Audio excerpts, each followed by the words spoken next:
va a dar lugar a las células hijas, la resistencia que ha adquirido esta célula madre va a transferir a la siguiente generación. Y estas también se dividen por fisión binaria. ¿Por qué está pasando? Bueno, recibe, se llama tipo estreptomicina. Y aquí, por ejemplo, si estas se dividen por fisión binaria transversal, quedó aquí.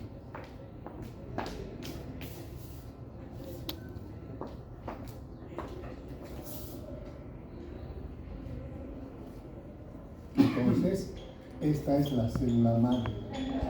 Primera generación, segunda generación, y estas adquieren la característica principalmente de resistencia, ¿sí? En todas las generaciones.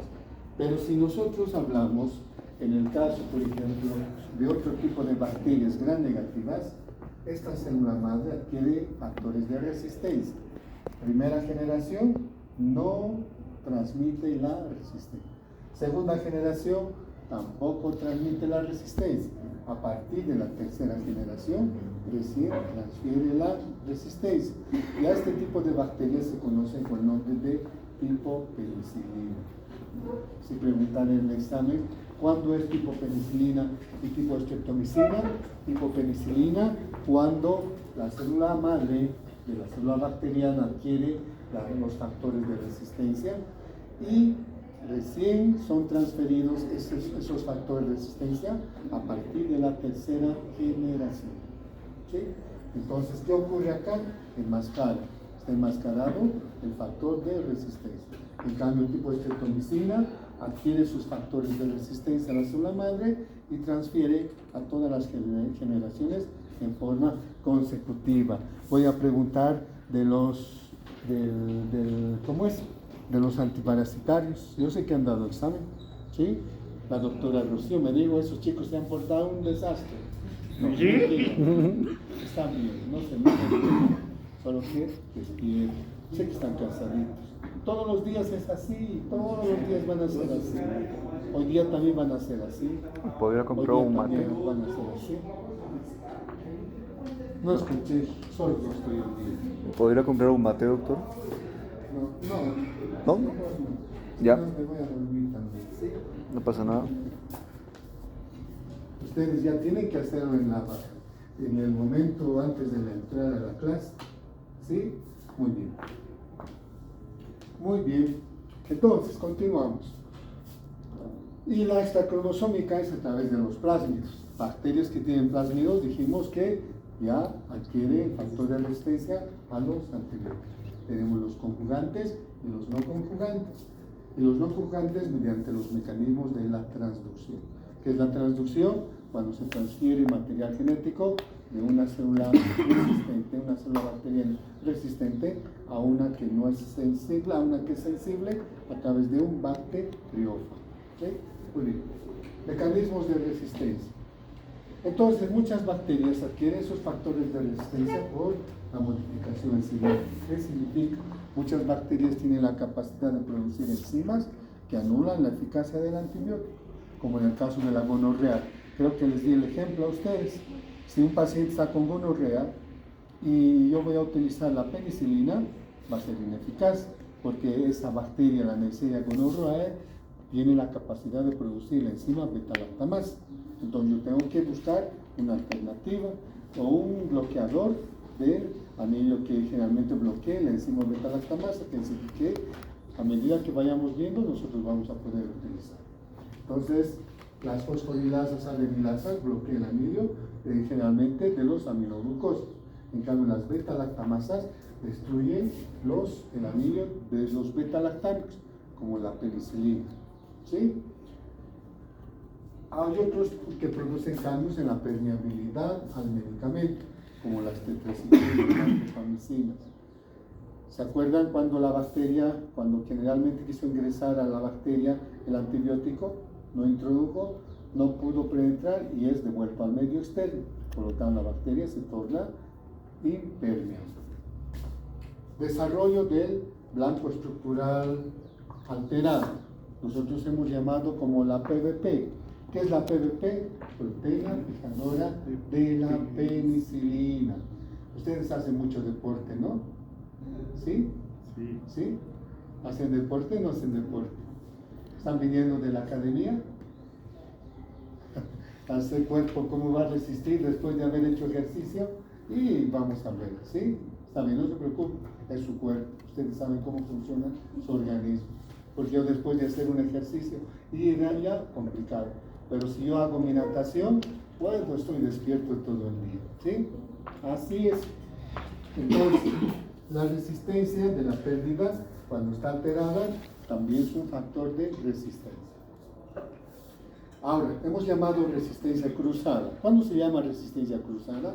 Cuando el microorganismo resiste a un antibiótico y al mismo tiempo resiste también a otro antibiótico. Por eso hemos visto cuando realizamos las combinaciones.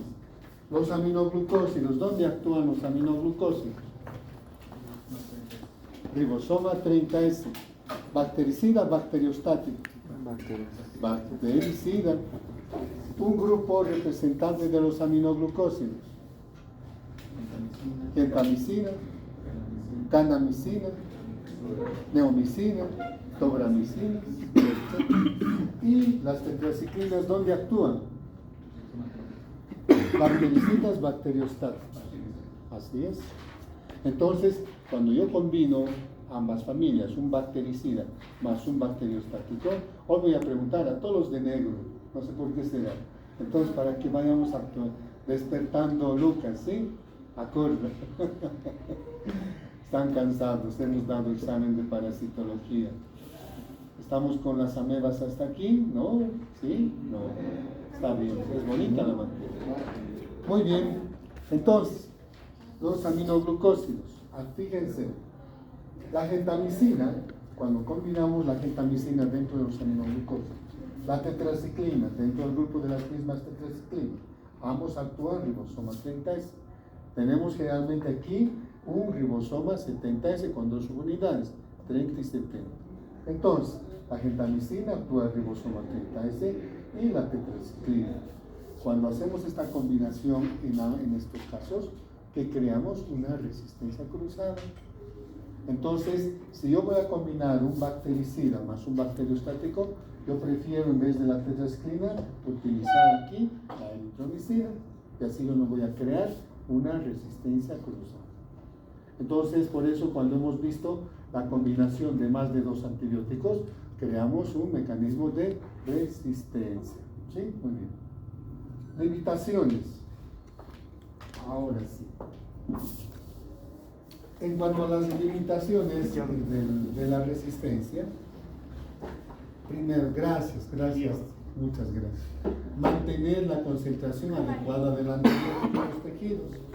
Es importante siempre cuando realizamos el tratamiento. Muchas veces, ¿por qué decimos cada 8 horas? Porque durante las 8 horas generalmente el antibiótico está en forma constante en los tejidos. Si yo me retraso o si me adelanto, altero.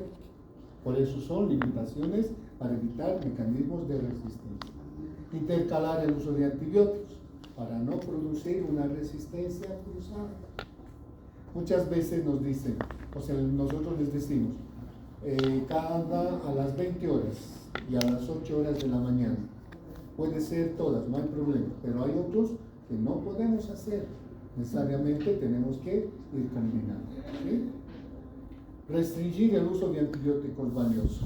Nosotros llamamos antibiótico valioso no aquel antibiótico que es caro. Llamamos antibiótico valioso aquel antibiótico que nos produce mucha toxicidad. Por ejemplo, el cloranfenicol, la tetraciclina. El cloranfenicol, vamos a ver enseguida, que es un buen antibiótico. Si es utilizado en concentraciones muy mayores, actúa ya no como bacteriostático, sino como bactericida. Y este antibiótico, porque es valioso, tiene la capacidad de atravesar la barrera hematopoyética, hematoencefálica. ¿Y qué nos puede llegar a producir? Generalmente las anemias, las aplasias. ¿Sí?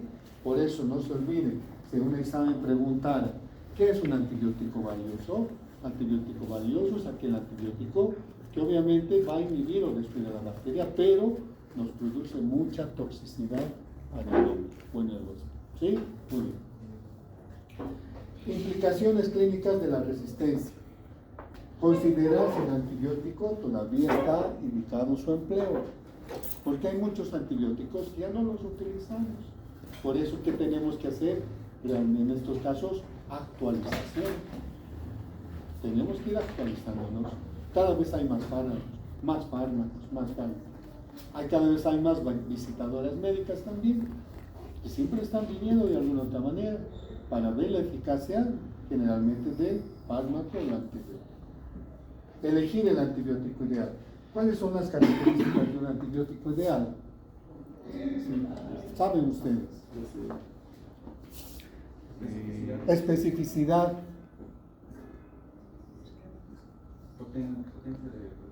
Elevada potencia biológica. Y cruzamiento de fármacos. Y, ¿Cómo hablas de esto? y toxicidad selectiva. Son las principales. ¿Y cuáles serían las secundarias? No producir, ¿qué? Hipersensibilidad, alergia. Evitar resistencia cruzada, como dices también. ¿Qué más sería? Despierta, Iván. ¿Dónde está Iván? Ah, yo sé que está aquí. No, está despierto. ¿Sí? Sé que están cansados, pero igual, así cansado, yo también estoy cansado. No estoy pudiendo ponerme de pie, pero vamos a continuar. Y tengo que acabar sí o sí hoy día antibióticos. La próxima semana ingreso con y a la parte de microorganismos. Y se van a dar cuenta, todo empieza. Muy bien. Administrar en dosis y vías adecuadas. Y ese también un factor importante. ¿Sí? En dosis y vías adecuadas. Si mis amígdalas están hipertrofiadas, congestionadas, ¿será que es dar comprimidos por vía oral? No, porque mis amígdalas están hipertrofiadas, entonces por vía parenteral. ¿Sí? Uso de antibióticos. Generalmente los antibióticos nosotros utilizamos a través de la parte terapéutica o profiláctica. Decimos terapéutica cuando determinamos a través de un criterio clínico. Cuando viene el paciente al consultorio, nosotros tenemos aquí el huésped, paciente, el agente, el que posiblemente esté causando proceso infeccioso, puede ser una gastroenteritis o una infección a nivel de la región gastrointestinal, y el medicamento. Entonces nosotros tenemos que ver principalmente de acuerdo a un criterio clínico cuando el paciente está presentando generalmente el cuadro de la enfermedad, el cuadro patológico. Si tiene tos, expectoración, hacemos el examen físico, y si sospechamos, entonces hacemos el tratamiento. En cambio, la profiláctica, llamada también quimioprofiláctica, se refiere principalmente cuando el paciente sabemos ya que ha sido diagnosticada la enfermedad. Por ejemplo, vamos a hablar de la fiebre reumática. La fiebre reumática ya ha sido diagnosticada. Pacientes que ya se han diagnosticado con fiebre reumática, no hay cura total. Lo único que hacemos es generalmente controlar de que no haya una fase evolutiva de la enfermedad. El paciente tiene que ir principalmente, tiene que estar acompañado con su cardiólogo o reumatólogo. ¿Sí? Entonces, pacientes que han sido diagnosticados con fiebre reumática, no hay cura total, pero se detiene la fase de la enfermedad y puede vivir de por vida, siempre y cuando tenga mucho cuidado, no consumir bebidas fermentadas, no consumir carnes rojas, ¿sí? Y él tranquilamente vive. La tuberculosis es una enfermedad, su tratamiento es de 6, 9 y 1 año y 2 meses, es un tratamiento largo. Y es por esa causa está determinado muchas veces a prescripciones médicas, obviamente, pero también puede lesionar y puede haber una alteración, por lo tanto vamos a hacer un tratamiento quirúrgico. Por eso se llama quimioprofilaxis. Y para concluir, vamos a explicar. Tenemos condiciones de una buena administración. Urgencia en la instauración del medicamento. Si viene mi paciente con náuseas, vómitos, evacuaciones diarreicas, yo tengo que instaurar de forma urgente el medicamento que generalmente se puede hacer. Porque si yo pido un coprocultivo, un coproparasitólogo, tengo que esperar 24, 48 horas. Entonces, en esos casos sí podemos también pedir al mismo tiempo, pero previamente nosotros tenemos que realizar una urgencia en la instauración del medicamento. Y cuando viene con los resultados laboratoriales, se puede hacer generalmente la modificación. Dosificación es un factor importante. Siempre vamos a decir, ¿nosotros en qué grupo estamos? De los inmunocompetentes. Y si nosotros hablamos principalmente de la dosificación, tenemos que tener mucho cuidado con los niños. Los niños, peso, kilogramos día. Duración del tratamiento, dependiendo del agente, en este caso, paciente, si es paciente niño, o puede ser paciente, como en el caso de nosotros, inmunocompetentes, o puede ser persona de la tercera edad. El agente y generalmente en estos casos, y en este caso el medicamento. ¿Durante qué tiempo va a durar generalmente el tratamiento? Si es una amigdalitis, puede ser de 7 días, puede ser 10 o 14 días. ¿Sí? Todo dependiendo. Esta valoración de antibióticos la vamos a realizar a nivel de laboratorio, donde nosotros generalmente vamos a utilizar un medio de cultivo, la Agarictomiuria, que estamos preparando ya con algunos grupos, y colocamos discos de sensibilidad que tienen un antibiótico impregnado. Entonces, si hay sensibilidad, como en este caso a lo de inhibición, significa que el antibiótico se inhibió el desarrollo. Esto valoramos a través de la difusión, generalmente en la cara. El halo de inhibición. Muy bien.